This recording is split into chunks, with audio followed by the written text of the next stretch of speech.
이창과 대표님한테 오늘 강의하시라고 그런 주제는 글쓰기 기법이에요. 그러면 강의 주제하고 교수님의 지금 강의 내용하고 한번 볼 때 몇 점입니까? 96점. 글쓰기 기법. 네, 100점 손 들어보세요. 왔다 갔다 했죠. 아니, 저기 과 대표님은 저번에 밥 샀기 때문에 안 사 이제. 밥 살 이제 그런 마음이 없으셔. 그러니까 정직하게 100점 손 들어보세요. 네, 그 다음에 99점, 98점. 네, 제가 그렇다고 해서 그보다 더 밑에 점수를 얘기할 수는 없고 하여튼간에 잘하셨습니다. 네, 수고하셨습니다. 그런데 저는 아까 거기다 올릴 때 뭐라고 그랬냐면 한자어를 많이 쓰지 마시오 그렇게 했었어요. 어려운 거. 어려운 한자를 많이 쓰지 마시오 그랬어요. 한자어를 많이 쓰지 말라 그랬어요. 어려운 한자. 네? 어려운 한자 쓰지. 네. 그래서 많이 이렇게 너무 한자를 이렇게 아까 말씀하신 것처럼 글을 쓸 때 한자를 너무 많이 쓰시는 그건 제 눈이 침침한 탓입니다. 눈이 침침하셔요? 뚜를 착저 여러분들 카톡에다 제가 올려드렸거든요. 오늘 아침에 올려드렸어요. 예. 문장 잘 쓰기 위한 원칙. 간단 명료한 문장. 아까 설명하셨죠? 뭐 감사표를 처음부터 끝까지 다를 한 번에 마지막에 다를 찍으셨던데 저는 아직까지 그런 얘기 못 들어봤어요. 자, 그렇게 되면은 글이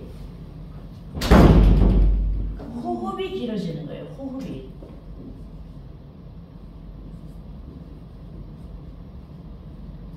호흡이 쭉 길어집니다. 네.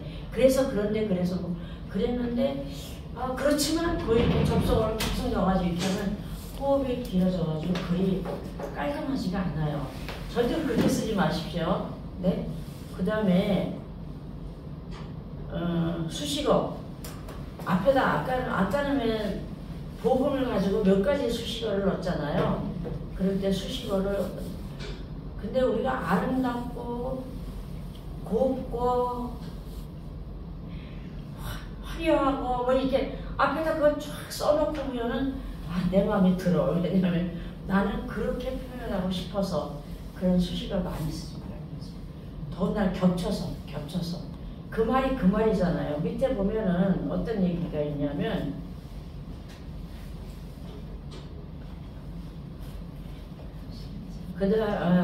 예, 수식어 많이 쓰지 말라는 거고 그 다음에 여러분들이 기억하실 거는 단어를 정확하게 쓰는 거예요.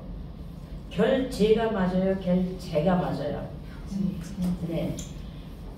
그런 탓에 그런 덕분에 틀려서 달라서 그럴 때 정확한 단어를 구분해서 쓰시라는 거예요. 근데 경상도 분 손 들어보세요. 경상도 분들 글을 보면요, 제가 거기서 많이 찾아내는데 경상도 사투리를 거기다 참 많이 넣어요. 네, 그죠? 나도 모르게 넣게 되잖아요. 김영학 선생님 좀 많이 고쳐졌는데 그 다음에 글을 쓰기 시작할 때보다 퇴고가 더 중요한 거예요. 퇴고. 근데 저는 그렇게 생각해요. 여러분들 생각은 어떤지 모르지만 내가 초안을 쫙 써놓잖아요. 그럼 나는 10번을 읽어봐도 거기서 뭐를 빼야지 될지 그런 거에 대해서 빨리 그게 안 돼요. 그럴 때 옆에 친구가 한번 읽어보면 이 말은 안 넣어도 될 것 같은데 이렇게 되거든요. 그래서 이거 읽어보고 뭐 글을 이렇게 썼어 이렇게 뭐 부끄럽다 그렇게 생각하지 마시고 같이 성장한다고 생각하시고 나는 잘 썼다라고 생각을 해도 다른 사람이 읽어보면 이거는 굉장히 자기 관점에서 써. 근데 우리가 수필 같은 거 쓰잖아요. 제일 지적하고 싶은 게 자기 관점. 자기 관점에서 그걸 풀어나가는 거예요. 왜냐하면 독자를 의식을 해야 되는데 자기 관점에서. 이 휴대폰에 읽어주기 기능이 있잖아요. 아시죠? 그러니까 저도 그 방법에서 자기 관점 벗어나는 게 이제 그러니까 혼자도 이렇게 들어보지만 산책할 때 제 친구나 뭐 남편이나 들어주기로 틀어놓고 같이 들어요. 이제 이 독자를 의식하고 그러면 그 내 관점 그게 그죠? 느껴져요. 느껴지고 네. 아 발견이 되잖아요. 그리고 그냥 쓴 거를 볼 때 하고 그냥 내가 읽어도 소리 내서 읽을 때하고 달라요. 네. 소리가 내 귀를 통해서 다시 이렇게 들려질 때는 그게 느껴져. 아 이거 쓰면 안 되겠구나 그런 것들. 그리고 글을 쓸 때 우리 참 중요한 게 제목이 참 중요합니다. 제목. 우리 지난번에 김영수 선생님 그 3일째 같이 제목에다 수식어를 넣어서 쓰는 분들이 있어. 제목에다가 그죠? 그래가지고 길게 해가지고 제목을 우리가 서점에 가면 제 책을 이렇게 뭘 딱 사겠다 그러지 않고 갈 때는 제목 보고 살 때가 참 많아요. 제목 그죠? 그다음 앞에 뭐 서문 같은 거 보고 그렇게 사는데 제목을 잘 쓰셔야 돼요. 제목. 그리고 주의할 거는 남들이 쓰는 말을 그대로 갖다 쓰기. 예를 들면 시냇물이 졸졸졸 흐른다. 옛날부터 졸졸졸 흐른다 그랬잖아요. 예, 그렇게 하지 말라는 거예요. 예. 우리 문희순 선생님은 제가 업어주고 싶어요. 우리 집에서 한 두세 집을 지나가면 삼촌 휴게실이 있어요. 언제든 가보면 거기 앉아서 공부하고 있어요. 박수. 이게 공부하고 있어요. 근데 저만 얼뜻하면은 그 쓴 거를 보여줘요. 보여주면은 제가 이렇게 해서 이렇게 보면은 남들이 많이 썼던 것, 시냇물이 돌돌돌 오르고 물방울이 또르륵 내리고 뭐 이렇게 남들이 많이 썼던 거 그런 위주로 글이 자꾸 이게 되는데 그럴 수밖에 없는 거야. 그리고 우리가 글을 쓸 때 내 글이 처음부터 완성품이다. 너무 훌륭해. 이런 글을 쓸 수는 없어요. 과정은 다 겪어야 돼. 처음에 작업한 거하고 점점 글쓰기가 이게 향상이 되잖아요. 그러니까 내가 처음에 쓴 게 마음에 안 들어 부끄러워 그런 생각 절대 하지 마십시오. 그래도 쓰다 보면 자꾸 이게 달라지는데 그 향상되는 부분에서 김영호 선생님. 네, 이 얘기 자꾸 하면 김영호 선생님 나한테 굉장히 불만을 갖겠지만 제가 에덴요리학병원에서 우리 암마를 원고를 모아가지고 아픈 날에 기도 해가지고 이게 제가 편집을 해가지고 책을 이렇게 500권씩 냈었거든요. 근데 올해는 제가 너무 바빠가지고 올해는 꿀꺽 했어요. 근데 김영호 선생님이 뭘 2편을 냈는데 글감은 겪으면서 쓰는 거여서 굉장히 글감은 좋은데 기승전결이 막 뒤죽박죽이 아니라 밑에 가서 쓸 게 중간에 가고 중간에 갈 게 밑으로 가고 뒤죽박죽 해가지고 그거를 교정을 하려면 머리 쥐가 나게 그렇게 썼어요. 근데 요즘 카톡에 올리는 거 보면 썩 잘 쓰죠? 네. 예, 근데 언제 또 글이 또 그렇게 혼선을 겪느냐 하면 마음 상태가 편치 않을 때 김영수 선생님을 예를 들면 뭐 병원비가 나올 때가 됐는데 아이고 어떡하나 뭐 이런 막 고민이 많을 때 쓴 거를 올리면 그 글이 무슨 내용인지 또 모르겠는 글이 나와요. 그래서 저분이 글이 올린 거 보면은 제가 뭔가 고민이 있구나. 저는 제가 이제 선생님이니까 그걸 알아야 고민이 있구나 이러는데 많이 발전했어요. 어떤 때는 깜짝 놀래요. 굉장히 많습니다. 여러분 모두 처음부터 잘 쓴다고 생각하지 마시고 예를 들면 책을 쓰다 보면 김소월 선생님의 시집을 보세요. 시집 처음부터 끝까지 다 감동입니까? 다 감동이에요? 아니. 그래요? 김소월 선생님 뭐 초분이나 진달래꽃이나 뭐 그런 것들 우리가 많이 읽는 것들 그런 것들은 이제 우리가 굉장히 작품이 좋다 하지만 다 읽어보면은 그 정도 나도 쓰겠다 그랬죠. 그런 작품들 굉장히 많습니다. 그러니까 그냥 무조건 대작을 쓰려고 그러지 마시고 계속 하루에 한 줄 쓰기라도 쓰세요. 한 줄 쓰기. 일기가 가장 좋지만은 하루에 한 줄이라도 계속 정해진 시간에 자서전을 쓸 때 제일 중요한 게 그겁니다. 정해진 시간이니까 아침 시간이면 아침 시간, 그 다음에 뭐 저녁이면 저녁, 주로 저녁이 더 많이 내 시간이 많잖아요. 그럴 때 정해진 시간에 나만의 시간에 한 줄 쓰기라도 하십시오. 그거를 모으십시오. 모아놓으면 한 줄 쓴 거를 시간이 많이 지난 다음에 보면은 그거를 그 한 줄 쓰기를 딱 보면 그날의 상태가 내가 딱 떠오르잖아요. 거기에서 글감이 다시 나한테 이렇게 올라옵니다. 메모가 중요합니다. 메모. 3가지 얘기했죠? 메모 3가지 언제 합니까? 첫 번째, 어디서? 마산입니다. 옛날에 말 타고 가면서도 이 시를 떠올립니다. 마산. 두 번째, 옛날에 태침 비구 잤잖아요. 태침. 예, 이게 딱딱하니까 잠이 잘 안 오죠. 그때 시를 또 구성을 합니다. 마지막에 아주 좋은 데가 있습니다. 뒷간입니다. 책상입니다. 책상입니까? 뒷간에서 시상이 참 많이 떠오릅니다. 그래서 뒷간에 갈 때 항상 메모장을 가져요. 저녁에 이렇게 조용할 때 누워 있을 때 아주 그게 좋았어. 저 같은 경우에는 오늘 아침에 이제 남편이 아직 자니까 일찍 일어났잖아요. 나는 일어나니까 불을 못 켜고 컴컴한 데서 우리 방 하나에 살아. 우리 방 하나에 살아요. 예, 단동네. 근데 껌껌한 데서 이렇게 화장을 하는데 눈썹이 이렇게 그려졌는지 이렇게 그려졌는지 안 보이잖아. 잘 찜찜한데. 그런데 그냥 덮어놓고 많이 한 건 두드리는 거 많이 했어. 이거 해가지고 비비크림 바르고 두드리는 이거 뭐 김이 이런 거 두드리면서 내가 이게 내 얼굴 이거 얼굴을 단장하려는 게 두드리면서 딱 그 생각이 나더라고. 하나님 내 마음도 이렇게 단장해야 되지 않아요? 그 생각이 나는 거예요. 매일 거울을 보고 이렇게 두드리는 것처럼 내 마음도 매일 예수님이 십자가의 보혈에다가 씻어가지고 그렇게 깨끗한 마음으로 누가 봐도 내 마음을 이렇게 열어본다면 참 마음이 예쁘다, 곱다 그런 말을 할 수 있도록 내 마음도 계속 이렇게 해야 되지 않나.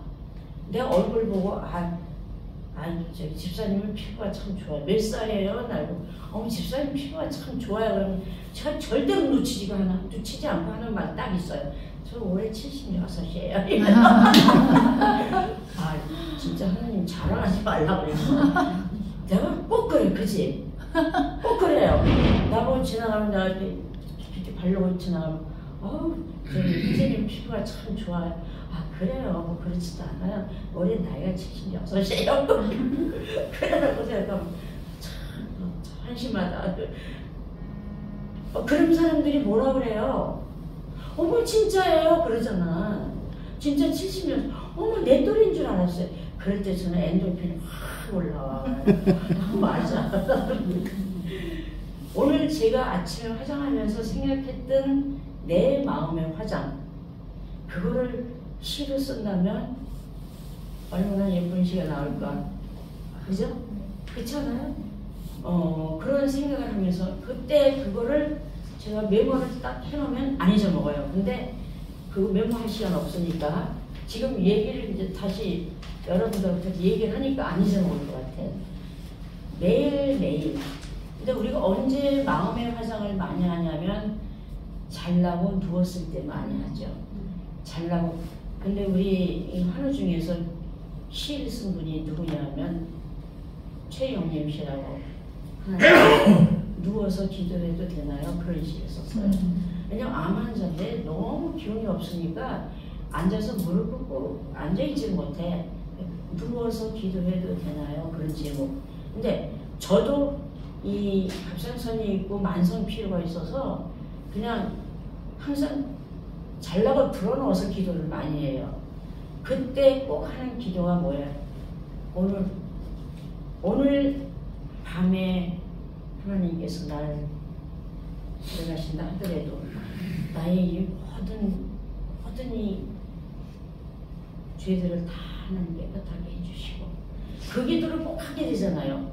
근데 우리 자다가 밤새 안녕 할 수 있어요. 근데 저는 왜 그 밤새 안녕 기도를 하냐면 저의 모든 죄를 다 깨끗하게 하신 다음에 제가 이 땅에 인생 나오는 길이 끝난다 하더라도 깨끗하게 하신 다음에 우리 아들을 만날 수 있게 해주세요.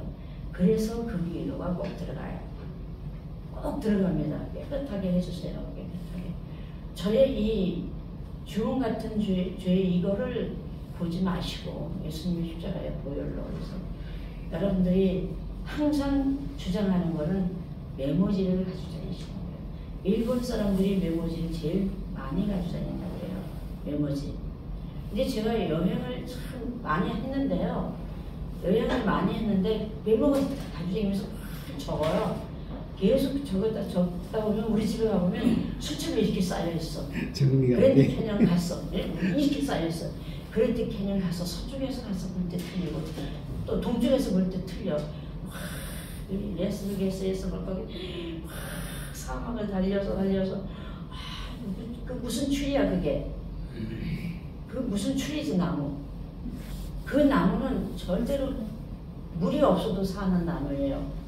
네, 그런 나무들만 쫙 흔들면서 열심히 써. 그 수첩 여행 갔다 오면 그거 쳐다봐요, 안 쳐다봐요? 갖다 이렇게 싸나? 또 다음에 갔을 때 싸나? 그러고 연결이 안 되는 거예요. 그게 연결해서 바로 작품을 완성을 시켜야 되는데 제가 그때 원고를 쓰려고 보니까 뭔 자료가 필요해. 뭔 자료가 필요해서 뒤져보니까 세상에 수첩이 몇 개인지가 모르겠어. 몇 개인지가. 제가 잘하고 있나요? 잘못하고 있죠.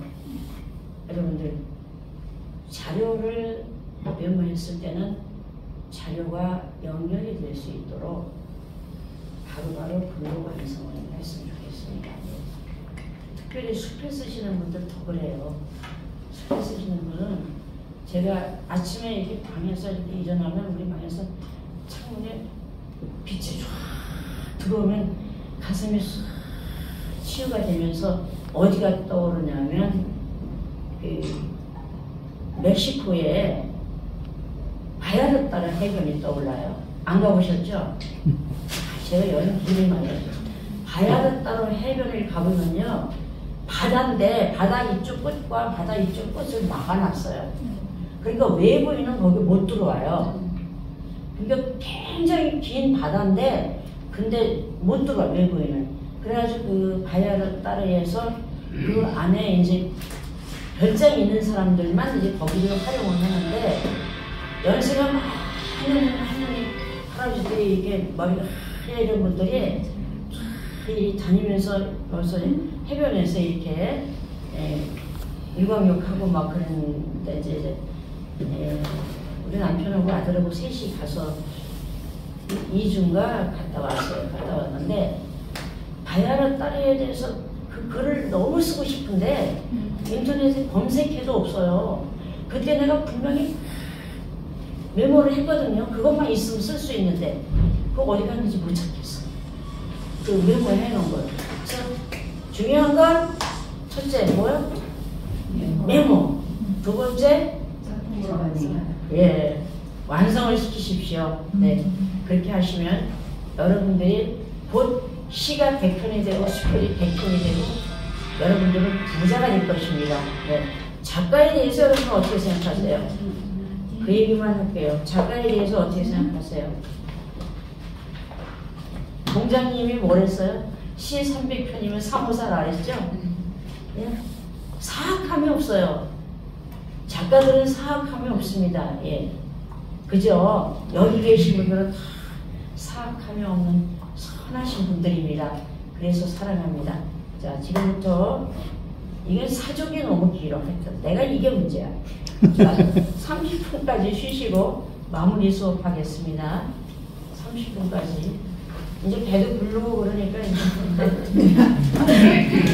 그러니까 한 6분 쉬시는 거예요.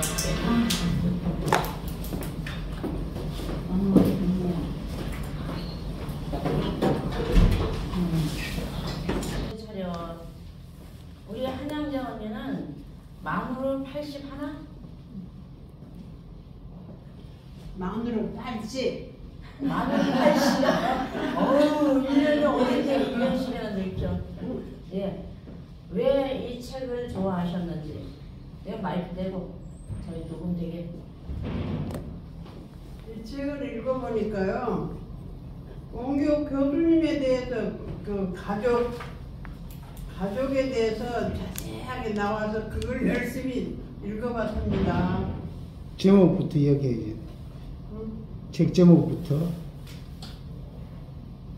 언니 칠순에 대해서 또 사위에 대해서 딸, 손자 이렇게 다양하게 썼더라고요. 누구 책이라고요? 네?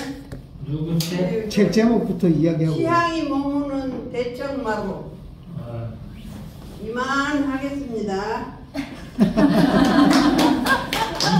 2013년도에 출판한 책 맞죠? 스킬집은 저건 몇 년인지 모르고 스킬집은 1900년도에 썼어요. 그래서 아닌가?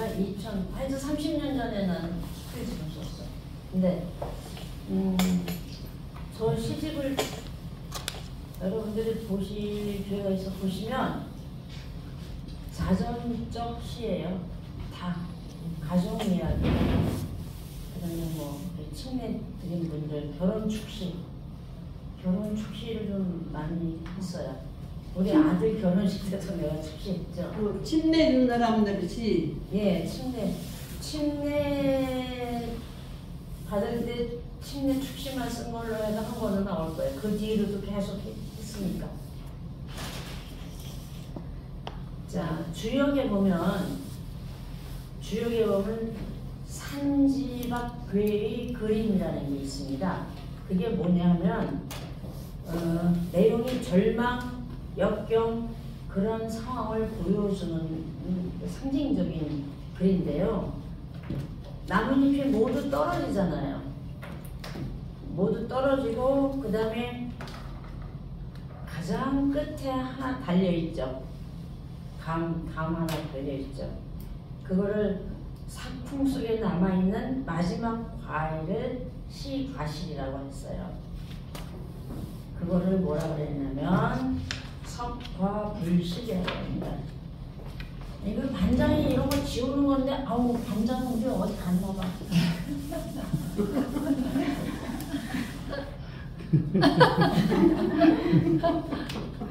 난 반장 무서워. 요즘은 선생님들이 얼마나 학생을 무서워하는지 몰라. 박수.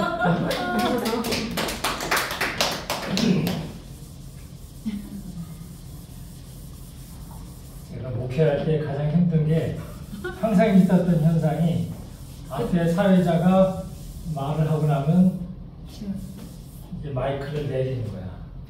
그 사람이 이렇게 하고 내 같은 애 단에 올라가면 그래도 제가 교수님 보는 크네 이래서 먹는 게 수월하네요. 저는 네?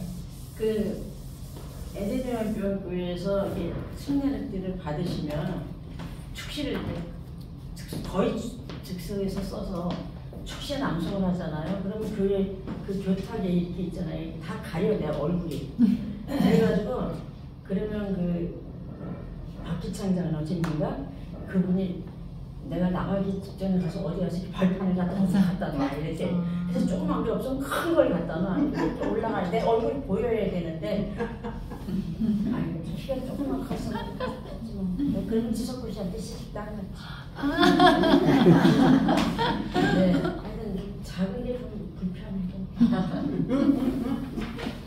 자, 나무가 있습니다. 이렇게 여기 있던 예쁜 잎들이 다 죽었어요. 떨어졌어요.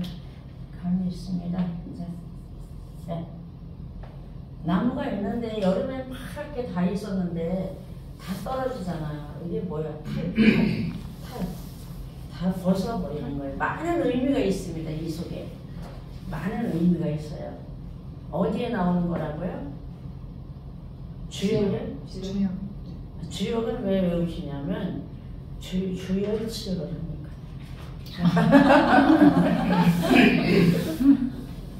주역의 산지박괴에 나오는 글입니다. 예. 자, 여기서 잘 쓴다고 뭐 더 안 돼.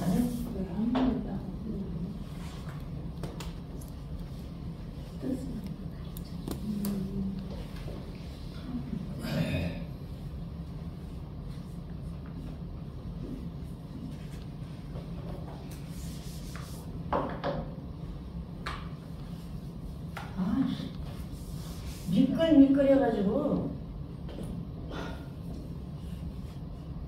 이제 됐다. 비슷하다. 웃죠? 무슨 단지 알아요? 왜 웃어? 무슨 알아요?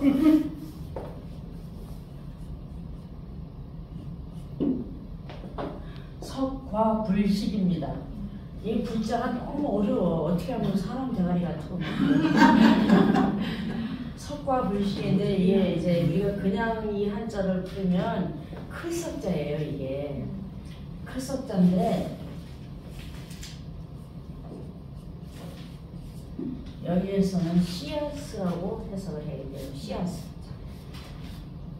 씨가 되는 과일은 아니 불. 뭐가 씨? 씨가 되는 과일은 먹지 않는다 그런 뜻이에요. 그 문학 치료하면 석화불식을 여러분들이 좀 아셔야 돼요. 그 내용이 그런 내용이에요. 여기에서 보면은 먹지 않고 땅에 심어서 새봄의 싹으로 돋아나게 하는 것. 이걸 가지고 까치밥이라고 부르기도 하죠. 네. 근데 이게 이제 떨어져서 다시 이제 싹을 틔우는 건데, 근데 이거를 여러분들이 생각할 때는 잎이 다 떨어지고 너무 슬프다.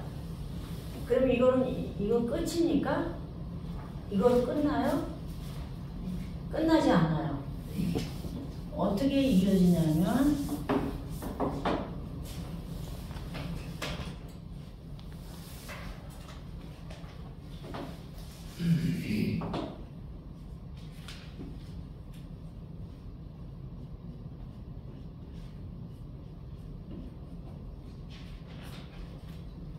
역자가 피읍입니까? 비읍입니까? 비읍. 네? 피읍. 이파리 비읍이죠? 예, 비읍. 피읍입니까? 비읍입니다. 비읍. 비읍입니까? 비읍. 이파리라는 뜻입니다. 영상 보면 이 이파리들이 다 떨어지잖아요. 떨어져서 그거로 모든 게 다 없어지는 게 아니고 잎이 떨어져서 떨어질 날짜예요. 걸음이 되는 거예요. 똥분자. 떨어져서 이게 걸음이 돼서 퇴비가 돼가지고 나중에 봄에 다시 또 새싹이 나는 거잖아요. 새싹이 나기 위해서 이거는 걸음으로 남는 거예요. 우리가 성서적으로도 이해할 수 있죠, 목사님, 그죠? 네? 이게 그냥 가을에 나뭇잎이 떨어져서 나무게 돼가지고 슬프다 이게 아니고 다시 부활하는 거잖아요. 이게 다시 이 하나의 그 모든 만물의 걸음이 돼가지고 명예나 궁건 어디에서 나오는 거라고요? 주역 산지박괴. 주역 뭐예요? 산지박괴. 인터넷에 한번 확인해 보세요. 석화불식 나중에 산지박괴. 자세히 나옵니다. 주역. 우리가 잊고 있는 것은 잊어버리고 있는 것은 우리가 곧 사람이라는 사실을 잊어버린다는 거예요. 뿌리가 여기 있잖아요. 부활하잖아요. 뿌리가 있잖아요. 그래서 실패하고 있지 않은지 새해의 시작과 함께 항상 석과불식이라는 것을 여러분들이 기억하시라고 그렇게 나옵니다. 석과불식은 이 과실을 먹지 않는다는 뜻이에요. 이 씨 과실, 이가 아니고 씨 과실은 먹지 않는다. 새봄의 새싹이 되어 땅을 밟고 일어섭니다. 그게 바로 이거를 우리는 희망의 언어라고 부릅니다. 희망의 언어. 우리가 평소에 가지고 있던 고정관념은 뭐예요? 고정관념, 패러다임이 뭐예요? 나무가 떨어져서 이거 다 그냥 결국은 이제 다 무로 돌아가는 것 같이 그렇게 생각하잖아요. 근데 이거는 희망의 언어입니다. 이거에 대해서 염납 분본이 네? 염납 분본이 네. 보니까 주역에만 있는 게 아니고 네. 나오나 노래에도 있네. 예, 주역에 있는 건 석과불식이고요. 염납 부분이 주역에 있다는 건 내가 어렸을 때 예. 지금 갑자기 떠오르는데 예. 중학교 때 버스를 타고 갔는데 예. 야 인생을 노래한 노래가 있구나.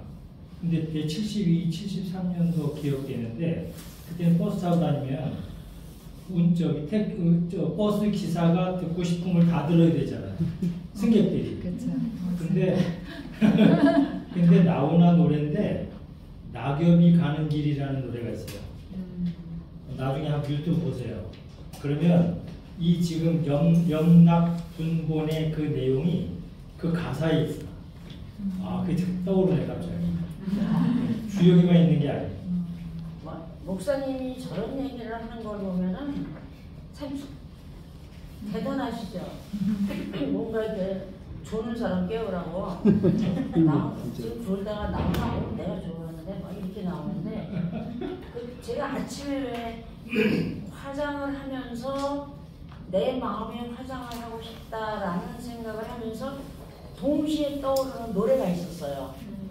그 노래가 뭐냐면 목사님이 얘기하시는 우리들 시작 우리들 마음에 빛이 있다면 여름엔 갈 거예요 산들도 나무도 꽃잎으로 파랗게 빛 속에서 바람을 부어 자니까요. 왜 그 노래가 생각이 났을까요? 마음이 빛이 있다면 우리 마음에 뭔가 이렇게 연결이 되는 것 같은 느낌이 들었어요. 그래서 아침에 그 노래가 생각이 났습니다. 네. 이해가 하십니까? 네. 네. 제가 오늘 그 강의 주제 중에서 환대 적환대와 상생서서의 적용이 있습니다. 거기 빨리 피시기 바랍니다. 환대 적환대. 교수님 이 비폭력 대화 이건 다 끝난 건가요? 네? 비폭력 대화 비폭력 대화 뒤에는 읽어보시면 돼요. 그냥 네. 예. 절대로 규제 잊어먹지 마세요. 요즘 나중에 그게 여러분들이 재산이 되는 거예요. 한 개를 다 묶어가지고. 그 다음에 아까 얘기한 것 중에서 빠진 게 하나 있는데 글을 쓰실 때요. 포장하지 마세요. 특별히 수필을 쓰는데 우리 아버지에 대해서 쓰는데 우리 아버지는 예를 들면 우리 아버지가 옛날에 엿장사를 할 수도 있고 그죠? 새우젓 장사를 할 수도 있고 여러 가지 이제 직업이 있잖아요. 근데 우리 아버지는 엿장사를 하셨는데 옛날에 우리 엿장사 많았어요. 엿장사를 하셨는데 수필을 쓸 때 그렇게 써놓으면 누가 얘기할 때 영업이 아버지는 엿장사 했대. 그렇게 할까 겁나가지고 그거를 이렇게 애둘러서 이렇게 포장해서 그렇게 쓰지 말라는 거예요. 솔직하게 써 있는 거예요. 솔직하게. 글은 솔직하게 써야 돼요. 아까 그 얘기를 내가 하려고 그러거든요. 찾았습니까? 한대 적한대. 저기 고기 잡는 직업을 가진 아버지한테 이 아버지 직업이 뭐냐면 수사라고 하십니다. 다시 크게 말씀하시 저기 줄라서 그래요. 예. 그렇게 하면 안 된다는 거죠? 예. 네. 그러니까 포장을 하지 않는 거죠. 그때의 아버지는 동네 이장을 하셨는데 그 동네에서 그 훌륭한 뭐 직업을 가지고 계셨다 뭐 이런 식으로 이렇게 포장을 한다면 솔직하게. 예를 들면 옛날에는 직업 중에서 똥포 직업도 있었어. 그죠? 똥포 직업도 있었어.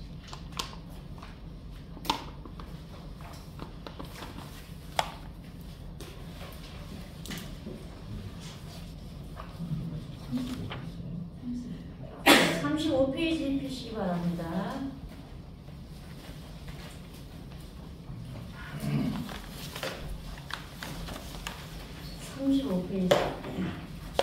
환대, 적환대와 상생서사의 적용입니다. 거기 환대라는 단어는 발음만 들어도 시원해진다. 환대 무슨 뜻일까요? 무슨 뜻이에요? 반갑게 맞은 정성껏 호하게 대접하는. 주로 선생님들께 받은 환대와 선배, 친구들의 환한 미소가 떠오르지요. 우리 사회 곳곳에서 이렇게 반가운 마음과 정성으로 대하는 관계가 이루어진다면 얼마나 많은 사람들이 자기 실현을 다양하게 이루어낼까. 새로운 만남을 넓히고 서로 협력한 과정이 여러 고난 속에도 우리 사회를 지속하게 도왔는데 현재는 어디에서 이어지고 있을까. 그 정도만 읽으면 환대가 무슨 뜻인지 알겠죠? 예. 아까 우리 김현창 선생님 보고 주 선생님 모셨을 때 제가 환대했습니까? 적환대했습니까? 환대했어요? 예. 본인들이 생각을 해야 돼. 환대를 했습니까? 적환대했습니까? 네, 환대 받았습니다. 환대 받았습니까? 예. 더 설명이 필요 없습니다. 그래서 이 글에서 우선 벚꽃창신 자세로 그랬습니다. 벚꽃창신 자세로 우리 선조들의 서사 속 환대의 관계는 어떻게 표현되어 있는지 살펴보고 오늘날 독서치료의 장에서 함께 계승할 수 있는 의미를 찾아보고자 한다 그랬습니다. 벚꽃창신이 무슨 뜻인지 아시는 분? 옛날에 우리 옹고이지신이라는 말 많이 했죠. 그죠? 옹고이지신. 예. 옛 법을 바탕으로 새로운 것을 창안해낸다는 말입니다. 벚꽃창신. 창안해낸다는 거예요. 옛 거를 바탕으로. 네. 옛 것의 소중함과 아울러 새 것에 대한 뭐도 있습니까? 필요성을 느껴야 되겠죠. 새 것의 필요성은 동시에 표현한 말이 벚꽃창신입니다. 환대의 개념에 철학적 깊이를 부여한 것이 데리다의 적환대이다. 적대와 환대가 결합된 것으로서 적대적일 수 있는 존재, 환대할 수 없는 존재를 환대하는 것이 진정한 환대이고 이것을 적환대라고 한다. 네, 그거를 지금 설명해 보실 겁니다. 환대의 개념에 철학적 깊이를 부여한 것이 데리다의 적환대이다. 그러면 적대와 환대 결합된 것으로서 적대일 수 있는 존재, 환대할 수 없는 존재를 환대하는 것이 진정한 환대이겠죠. 적환대라고. 적환대라고 한다. 설명하실 분. 설명. 살짝 보면서. 네. 설명. 3, 2, 1. 적환대는 뭐고 환대는 뭔지. 네, 총무님. 네. 아주 용감했었는데 요새 아들한테 볶여가지고. 네. 설명해 보세요. 네. 환대는 영어로 hospitality라고 해서 말 그대로 내가 환영할 수 있는 사람을 그냥 마음 그대로 반갑게 맞이해주고 환대해주는 것을 뜻하고요. 적환대는 적대가 hospitality라고 해서 이 두 가지를 말을 합성하는 거거든요. hospitality라고 해서 내가 적으로 여겨서 사실 마음속으로는 그렇게 반갑게 맞이해주기 힘들지만 그러한 적조차도 내가 마음을 열고 환영해주면서 반갑게 맞이해줄 수 있는 네, 가져갈 수 없겠죠. 진정한 네. 현대라고 할 수 네, 있겠죠. 그 조건대에 대해서 우리가 부연 설명을 좀 하다 보면 동일 양가성이라는 게 있습니다. 그 밑에. 그래서 진정한 한대의 의미 속에는 양가성이 함께 들어있다는 것으로 보고 적대와 환대를 이분법으로 나누지 않아야 한다. 적대와 환대를 나누면 안 된다는 거예요. 네? 그래서 양가성은 동일 대상에 대해서 정반대의 상대적인 감정, 양가성, 정반대의 상대적인 감정을 동시에 향하는 정신 상태를 양가성이라고 합니다. 양가성, 동일 대상에 대해서 정반대의 상대적인 감정을 동시에 향하는 정신 상태를 말하는 겁니다. 이해가죠? 네. 그 다음에 거기 보면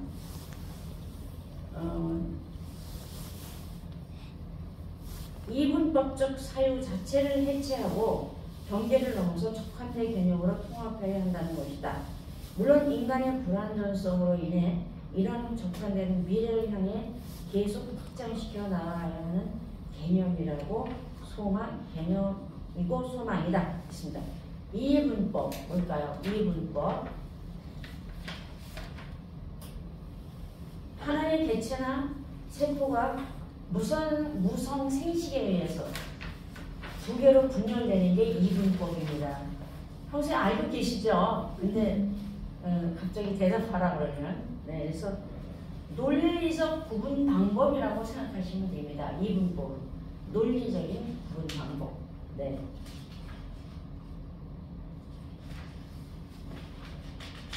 그 뒤에 보면 그 흥보가도 있고 또 뒤로 넘어가면 구보별도 있고 또 뒤로 넘어가면 은혜가 같은 두꺼비 임금 강도시킨 음식 쭉 있습니다. 끝까지 읽어가지고 오셔야 돼요. 다음 시간에 교재 끝까지 읽어가지고 오셔야 됩니다. 네. 그 다음에 우리 지금 뭐에 대해서 설명하셨어요? 총무님. 두 가지 단어를 얘기한다면? 네. 여러분들이 어디서도 구하기 힘든 상을 드리겠습니다. 김혜창 원장님의 본인이 쓰신 수필집입니다. 선물로 드리세요. 선물로 드리세요.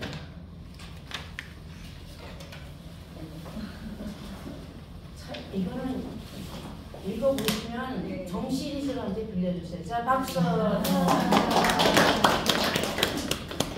우리 김혜정 원장님의 삶의 기록이 거기 다 있습니다. 여러분들 그걸 읽으면서 눈물 안 나오면 냉혈 눈물입니다. 네.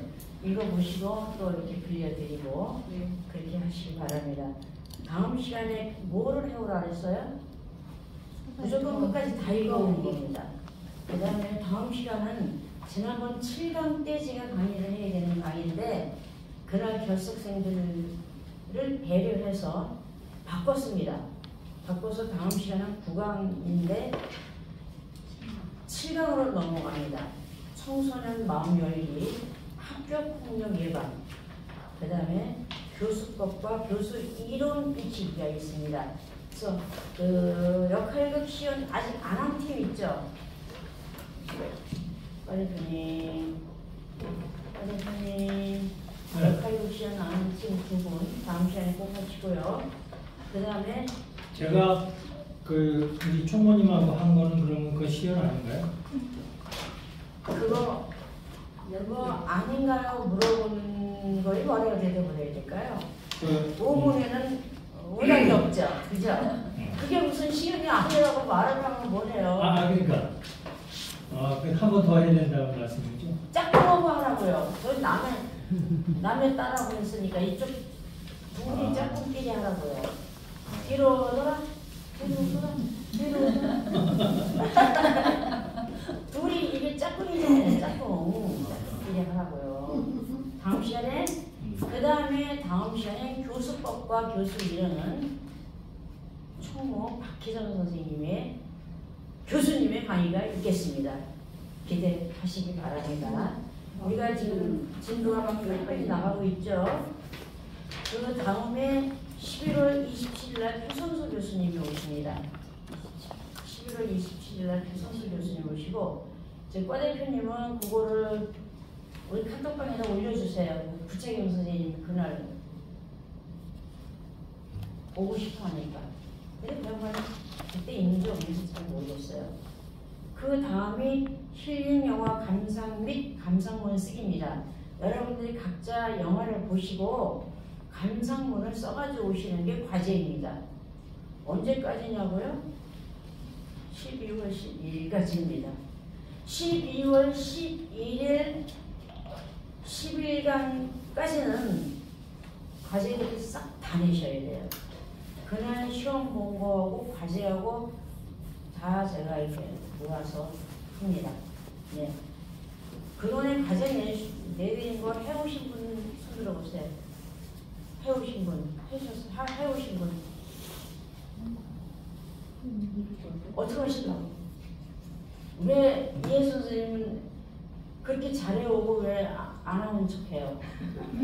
제일 잘했는데. 네, 과제들 그 카톡방에 쭉 보면 과제가 있어요. 있죠. 뭐 하라, 그죠? 예를 들면 상생가족서사 중에서 총님 설명해봐요. 과제 중에서 뭐가 있습니까? 상생가족서사 이해하기 뭐 그런 거 있죠. 그러니까 그 상생가족서사 설화를 내 말로 다시 써라. 그런 것들. 응? 논하라. 다시 써라, 논하라. 그런 것들 누구나 다 할 수 있는 거예요. 내 말로. 여기 있는 설화, 옛날 이야기 있잖아요. 그거를 내 말로 쓰라는 얘기예요. 거기다 조금 가감해도 되겠죠. 다들 내신 분들은 잘했습니다. 자, 나는 과제를 그래도 열심히 했습니다 하시는 분들 들어보세요. 왜 우리 교수님은 이쁜 사람만 점수를 잘 주고 우리 교수님은 술 잘 먹는 사람만 점수를 잘 주고 그런 소리 하들 말고 과제를 잘 하십시오. 과제를 잘 하십시오. 뭐가 근거가 있어야 뭘 어떻게 해주죠. 자, 2번 이상 결석하신 분 없죠? 2번 결석하신 분. 2번 결석하신 분. 2번 결석하신 분. 네, 오늘 문경희 선생님까지 3분이에요. 3분은 아파서 학교를 못 오겠다 하더라도 와서 아프십시오. 2분 이상 빠지면 안 되잖아요. 학교 와서 아프시라고. 네? 우리 사모님한테 부탁해서 어디 양호실에 가더라도 와서 아프십시오. 아시죠? 절대로 더 이상 결석 안 됩니다. 그 다음에 맨 마지막은 자기서사 분석하고 자아인식 높이기 설화를 이용한 인간 내면 서사 이해, 관계는 교제, 이해와 포용, 종강 사진 촬영 뭐 그런 게 있는데 마지막 수업에 또 빠지시면 또 안 되겠죠? 네, 근데 지금 잠깐 의논할 게 있는데 우리가 이제 한 학기가 끝나면 어느 학교에서는 그 중간 MT를 가요. 그때는 제가 자격증 과정이 아니고 일반 과정이라서 중간 MT를 가서 중간 MT 갔으면 결석이 있어도 출석을 해줬어요. 근데 지금은 그게 안 되죠. 중간 MT를 할까요? 아니면 여러분들이 여태까지 계속 쓴 작품들을 모아서 작지만 문집을 만들까요? 어떤 걸 할까요? 또 어떤 반에서는 어떤 졸업생들은 그 달력을 만들었어요. 시조로 1월 누구, 2월 누구, 3월 누구 자기 시조로 해가지고 달력을 만들었습니다. 3가지 중에서 어떤 게 좋을까요? 달력을 만들까요? 내년 달력? 아니면 종강 MT를 할까요? 아니면 문집을 만들까요? 제가 그 진주에 가서 하원팔 목사님하고 소혜수 교수님하고 진주 중앙교회 박기창 서정환 학회장인가? 영남 학회장 되셨죠? 남시청. 남시창. 네, 거기에서 2주 동안을 삼육대에서 1년 할 과정을 2주 동안 했어요. 하루에 몇 시간 했게요? 하루에 9시간씩 강의했습니다. 아침 8시 반부터 5시까지 점심 먹고. 그래서 2주 동안 했는데 인원은 이 인원이었는데 너무 열심히 했어요. 우울증에 걸려가지고 뭐라고 얘기했냐면 나는 맨날 문을 열어놓고 삽니다. 왜냐? 언제 난 죽을지 모르기 때문에. 그렇게 말하는 사람도 왔었어요. 근데 그분이 오자마자 계속 뭐를 했냐면 계속 내 물병을 가지고 따뜻한 물을 따줬어요. 내가 그래서 우물가의 여인이라고 해서 그분 보고 우물가의 여인이라고. 졸업식 때 그 딸이 외국에 있는데 얼마나 멋있는 이 꽃다발을 보냈는지 몰라요. 너무 좋아했어요. 예. 그래가지고 무사히 다 졸업해서 졸업식 아주 아름답게 하면서 그들이 낸 문집이 진주문입니다. 정확한 책으로 냈어요. 다음 시간에 나 필요한 보고 싶은 분, 그 진주문. 제가 갖다 드리겠습니다. 진주문. 근데 거기도 다 그죠? 2주 동안에 배워가지고 쓴 시들이에요. 예? 그래서 그때 이제 편집은 하원팔 목사님이 하셨어요. 학생이 하원팔 목사님, 소혜수 교수님 다 학생으로 오셨어요. 근데 저를 숙식 제공하신 분은 하원팔 목사님 댁 2층 다른 방에서 2주 동안에 밥 먹여주고 태워주고 태워오고 태워오고 뭐 온천 데려가고 뭐 그렇게 다 하고 학비는 다 받았어요. 1년 과정이니까 하나에 50만 원씩. 10명이면 얼마입니까? 10명이면 얼마예요? 500. 제가 여기서 서울 그 고속버스 타려고 출발해서 가는 도중에 통장에 들어왔어. 다. 그게 학비가. 그 정도는 돼야 공부를 하지. 예. 그거는 학교하고 연결을 안 되기 때문에 인감이 다 나한테 들어왔어요. 예. 그리고 이제 그 여수요양병원이나 각자 다니면서 하는 것도 그건 이제 다 내가 여러분들이 앞으로 이걸 하다 보면은 여러분들을 모셔갈 겁니다. 강의해 주십시오. 네. 뭐 1박 2일이면 40만 원이고 하루에 20만 원씩입니다. 그럼 하루 종일 합니까? 1시간씩만 하면 돼요. 저녁에 가서 1시간, 저녁 시간, 아침 시간 1시간. 1시간씩 하면 40만 원이에요. 숙식 제공하고.